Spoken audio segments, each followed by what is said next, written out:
So, I filmed this video, and then I went and answered comments. So here we are again. The Hassan Piker video didn't actually do too much. It only got up to about 100, 130 some. Petered out, it's dead now. Only had to deal with a couple of goofballs. Whatever, that was fun. I thought it would draw in a lot more people. I thought I'd get, Hassan crowd and Asman, iDubbbz, and just little chunks from all sorts of different groups. Just people that were into that shit at that time would see that come up on recommended in some way or another. But didn't happen. I thought I was gonna get like 1,000. Barely cracked 100. The Black Fatigue video, however, that thing's almost at 400 and counting. And man, I'm getting white racists and black racists. Normal people from all sides. Getting people that are like, dude, thank you. This is ridiculous. And I'm like, yeah, it's just assholes. And I'm getting white people that are like, yeah, I agree with that. Fair enough. Just tired of assholes, right? And then I'm getting assholes that are like... One guy actually had an argument. It wasn't a great one, but it was an argument. And his argument is it's entitlement. These people believe that we owe them something because of all this stuff, and it's entitlement, man. So the whole crux of his Black Fatigue is entitlement. Sounds to me like you have entitlement fatigue, which is assholes. Like, there's a whole lot of entitled fucking women. There's a whole lot of entitled campus shitheads. There's a whole lot of entitled trans motherfuckers. Like, I'm tired of all of it. I'm tired of all the stupid shit. I'm tired of all the assholes. Like, it's there's a whole lot of entitlement going around. It ain't just a black thing. How the fuck is entitlement just a black thing all of a sudden? No. What?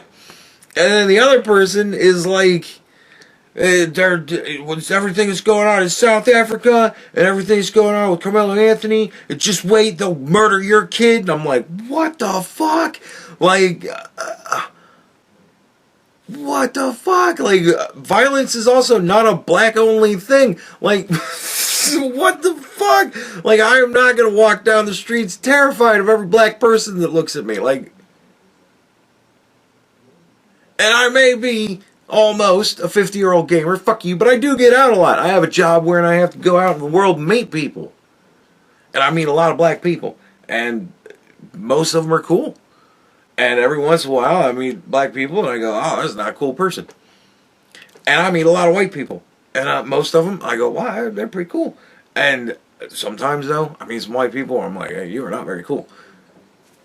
I meet a lot of Indian people. Some of them are very cool. Some of them are not. Like, I mean, a lot of Asian people. Most of them are cool. Some of them are not. Like, it's just the fucking way that the world is, man. It's how people are. People are people.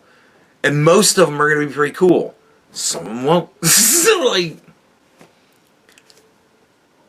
violence, entitlement, whatever it is that, whatever random non-racial word that you want to throw out there and say that's a black only thing, it ain't.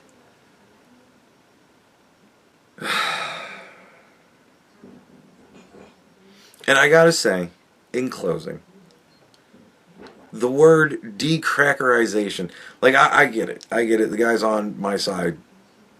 Whatever. But the word decrackerization, that's not helping, right? That's some exhausting shit, right? Like, that's just some, oh, you're just kind of a dick shit. Like, the decrackerization thing, that doesn't help. That doesn't really make me think that you're entirely on my side. It's kind of like more I'm ironically on your side, and that's kind of a fuck you type of thing. So, I don't know what exactly you're trying to do there, but, like, yeah, decrackerization. I don't really think it's a decrackerization so much as a looking at fucking reality for what it is. And I think we're all collectively tired of assholes. It doesn't fucking matter what the race is. We're just tired of it. We're tired. All the normies are tired of all the lunacy. Like, it's been going on for a decade now. Don't act surprised. There is no one greater than Jesus Christ of Nazareth ever to exist on the face of this planet.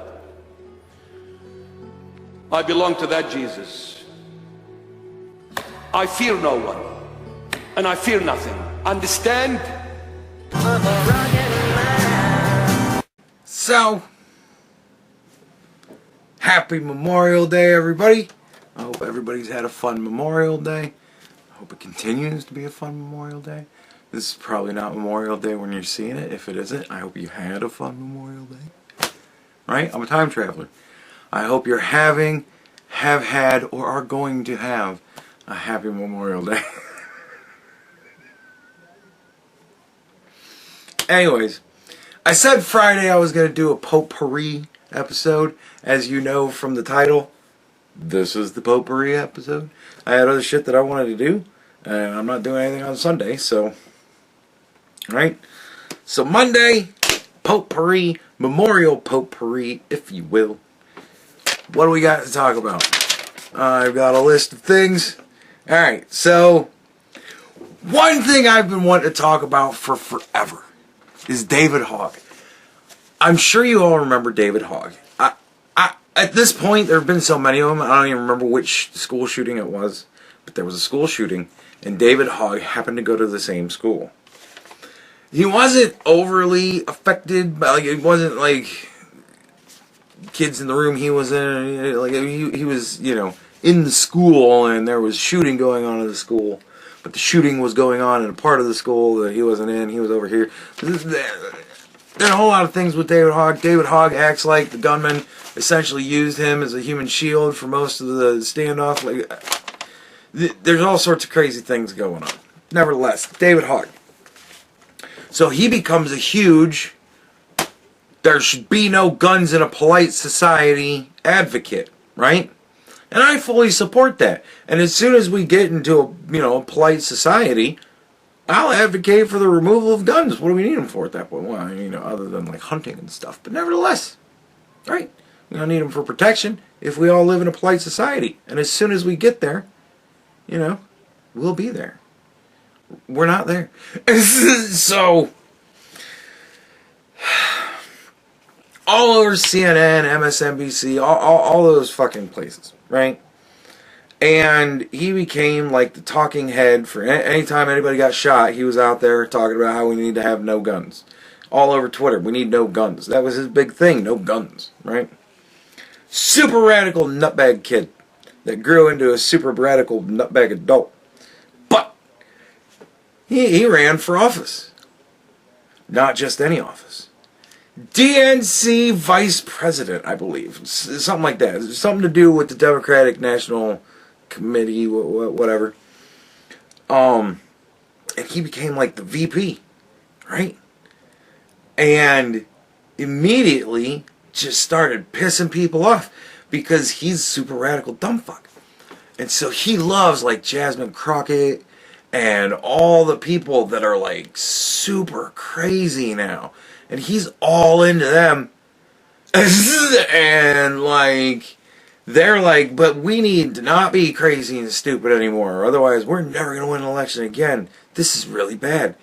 And he's like, I don't care, man. The way we win it is just moving even further left. The problem with it is we haven't gone far enough. And once we go far enough, then everybody will realize that we got the good ideas. Right? And they're all like, no. And he's just pissing everybody off. So they're trying to get rid of him. Because you know how it works. As soon as you realize you fucked up, fuck the whole democratic process. We got to get this asshole out of here. So, I don't know. We'll kind of be tracking David Hogg to see where David Hogg goes. If David Hogg ever does something big enough to get his own video, I don't know. It's just...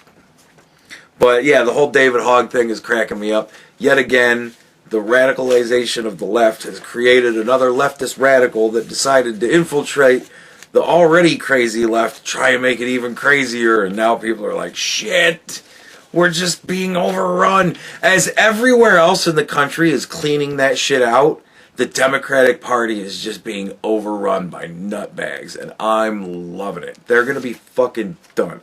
I'll be amazed if they ever win anything again. With the people that they got coming up. And they did it. They did it themselves. This isn't my fault. I told them, don't do this dumb shit. Listen to me. Alright, the Golden Dome. Oh, I love it. I kept saying, why the fuck are we not getting our own Iron Dome? Silly me. We're not getting our own Iron Dome because we're getting a Golden Dome. Right?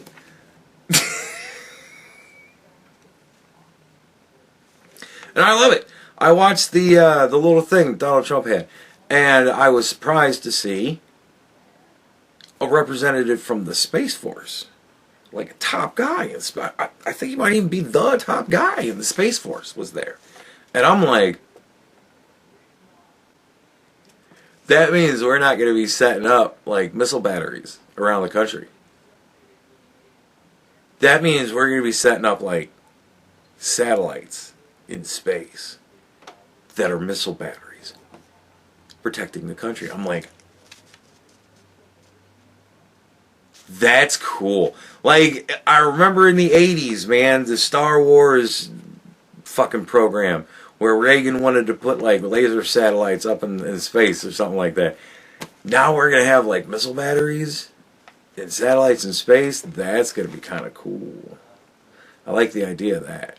And I'm used to, you know, having satellites up there and that kind of being a stable thing to the point where I'm kind of like, yeah, I'm sure we can find some layer of the atmosphere that can be high enough to just hold them in geosynchronous orbit to where they can just rain hellfire down on whatever they need to. Like us, you know, whatever. Just another reason why I never want to have a Democrat in charge again, because they'll be like, oh, let's see what this thing does. And just start launching missiles in, you know, red areas. But nevertheless, Gold Dome. Very cool.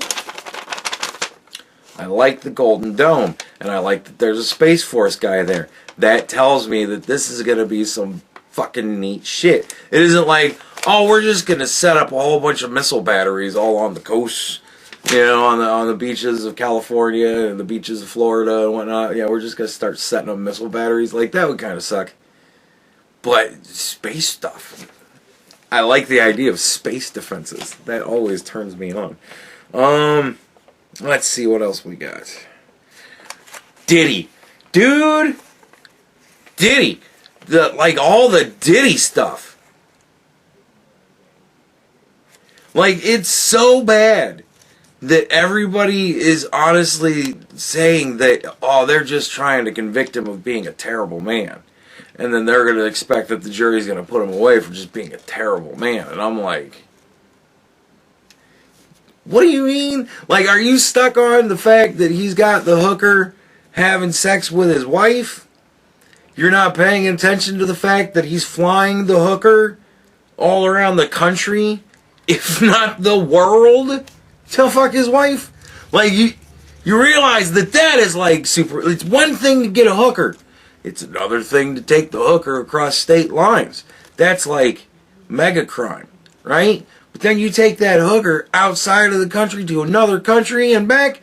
That's like super uber mega crime. Like, what? You're not... See, what? Like, man, there's a whole lot of that shit going on. It's just crazy stuff that's drowning out all of the, like, ridiculous crime. And now it seems like people are testifying that are just like Ice Cube. Man, and I don't even know what all to believe, because it's you can't. We're not getting video of this shit. It's a federal case. They're not recording it. It's not streaming live on YouTube. You know what I mean? I don't think you can watch it anywhere, so I don't even know if any of this shit is fucking happening. But if it's happening, holy shit, they're bringing in like Jamie Foxx into this shit, and dude, every major black star for like decades is just getting pulled into this shit. It's wild. Like, and it really seems like Diddy's going up for life. Like, I think Diddy's fucked. Like, I don't know ultimately how it's going to play out, but the way it's going to play out in my mind, until it plays out differently, is Diddy's fucked. And, I mean, I don't know. You never know. He might be king in prison. Could be one of those situations. Or there could be some Biggie bad blood in there. I don't know. You never know with prison. Prison's kind of a mixed bag. You never quite know how it's going to go out. You know, you just kind of hope that you can just keep your head down and do your time. But sometimes you get fucked. And I think Diddy's fucked. Like, this isn't just looking bad, man. This is looking like really bad. So, but yeah, I just, like, I wish I could do, like, a whole video on it. It's just, I don't really trust any of the sources that I've seen for anything, because it's just so ridiculous. It's so, until I read the book that one of the juror writes, or what, until everything kind of, I don't know, but the whole Diddy thing is fucking wild. Really fucking wild. Like, yeah, and honestly, I don't have enough time in the day to research it. Because there's so much Diddy content out there. It's a Diddy flood. Man. Alright, so, what else we got? I guess our last one. Yeah, this will be our last one. There was a IVF facility in San Francisco? Somewhere in California, I believe. That was bombed. And my first thought was, oh shit, one of our crazies has fucking lost it. Because I'm thinking, oh, it's a right-wing nutbag who's going to be like, we don't have test tube babies and blow the fucking place up. And I'm like, and then I looked into it, and it started to seem like this is a lefty, and I'm like, but in reality, what it was literally a death cultist. He was just like, I just think that everybody should just die. And I'm going to start here, and we're just going to kill everybody. Like, he just wants everybody to die. And I'm like, oh, okay, so it's just another crazy person.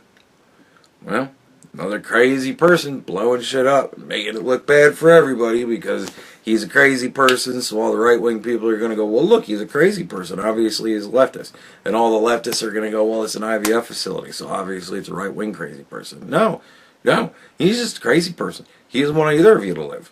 He wants all of you to die. Everybody. Luckily enough, though, he only killed himself.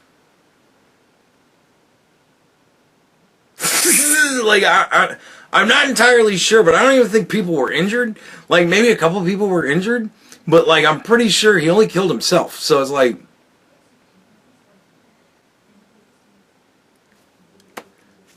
and honestly, I feel like maybe he might have been a fan of mine. Hold on. You're going to love this. I honestly think it's entirely possible that he might have been a fan of the show. He might have watched my show before. Because you know what I always say. When you're contemplating committing a murder-suicide, you always go in reverse order. You plan out the suicide and get that right out of the way. And then you move on to the murder. Right? Perhaps this guy was a fan and figured, well, I'm going to set the facility up to blow and stand in the blast area and just... Who knows? Wouldn't that be crazy?